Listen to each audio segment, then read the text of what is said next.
You know it as NutraSweet.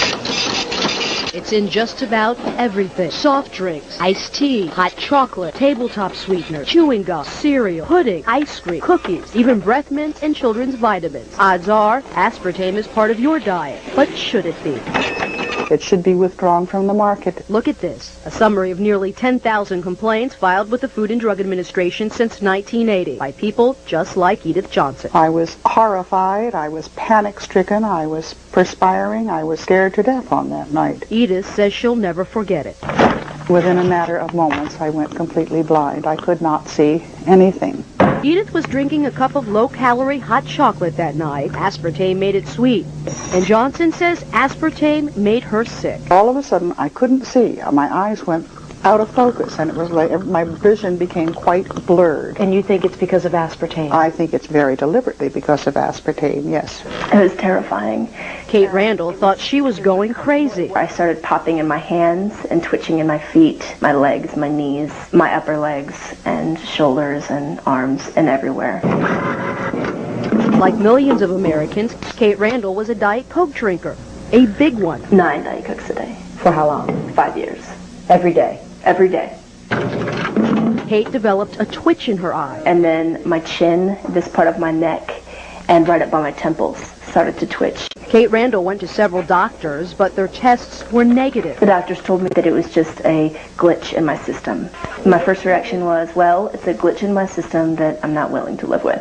And what that meant was that I was going to do my own research. So Kate went online searching for answers. And she says what she found left her with a bitter taste for NutraSweet. I absolutely believe that it was the breakdown of my health for 2 years.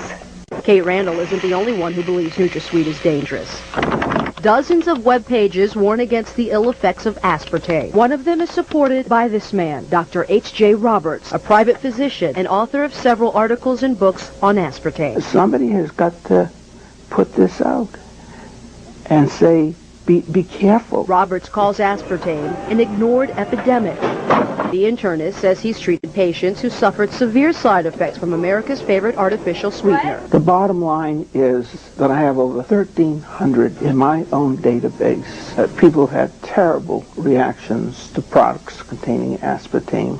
Dr. Olney, do you think that aspartame should be on the market today? No. Why not? Because it hasn't been demonstrated to be safe. Dr. John Olney is a researcher at Washington University in St. Louis. I fed aspartame to infant mice and found that it produced the same kind of brain damage that monosodium glutamate causes. Dr. Olney started studying the effects of aspartame in 1970. He says he was alarmed when the rodents developed brain tumors. It indicates that if there's an adverse effect, a serious adverse effect in the animals, and if that adverse effect is absolutely proven in the animal research, then it should not be approved for human use. Dr. Olney took his findings to the Food and Drug Administration as Seril, the company that developed aspartame, pushed to get the new sweetener to market. The FDA looked at the research and in 1975 put aspartame's approval on hold. It set up an independent panel of doctors to study aspartame. In 1980, that public board of inquiry unanimously ruled aspartame should not go on the market.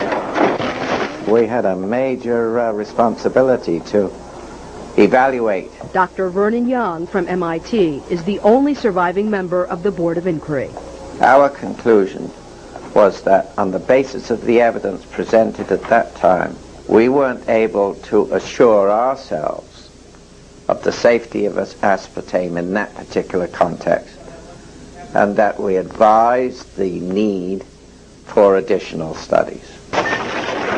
They had some concerns about it and felt that there should be additional animal studies done before it was approved. Dr. Jerry Goyen was the FDA commissioner then. I looked at that, read it at the time, obviously, and said that, well, what we had to do next was set up an internal committee of people who had played no part in previous studies of aspartame.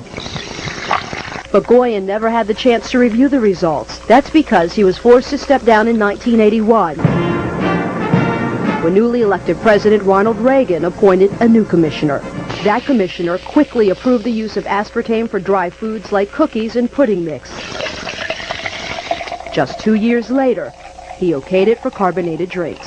We tracked down that FDA commissioner, Dr. Arthur Hall Hayes. Hi, Dr. Hayes.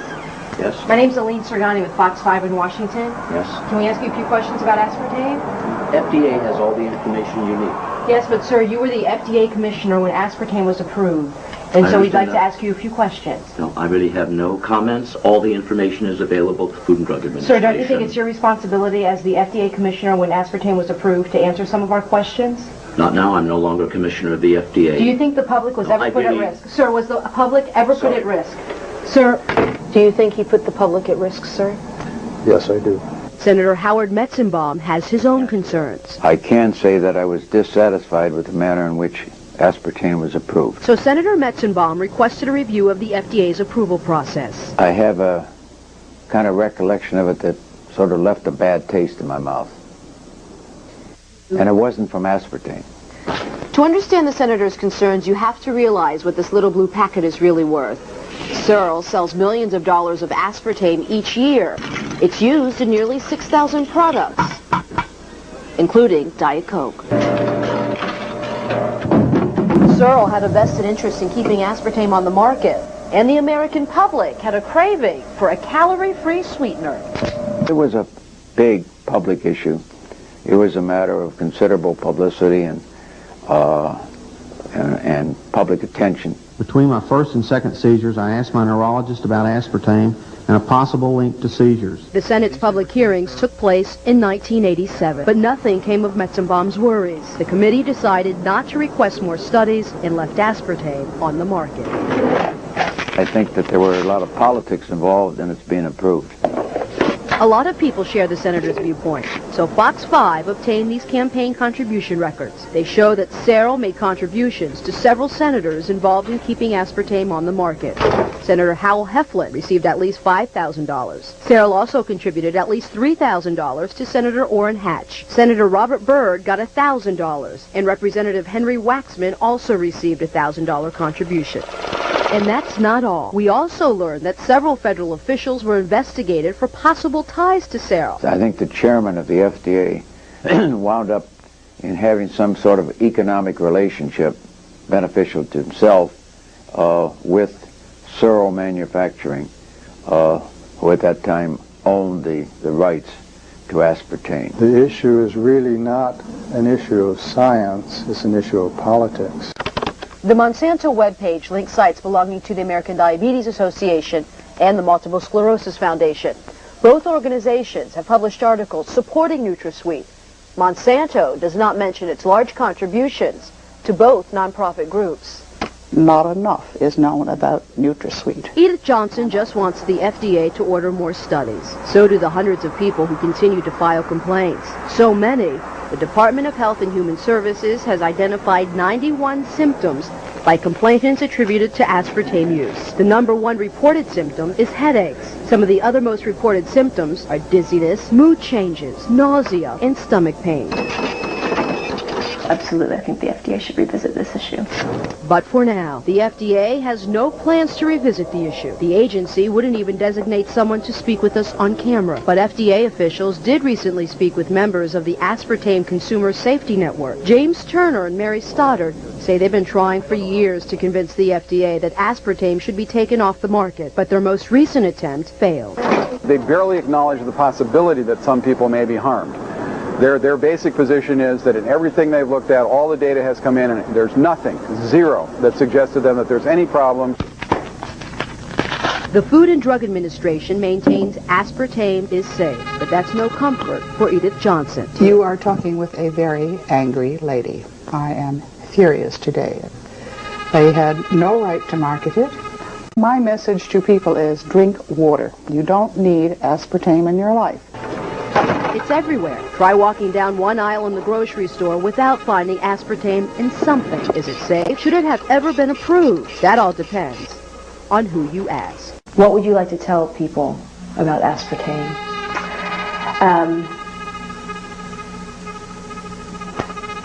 Avoid it.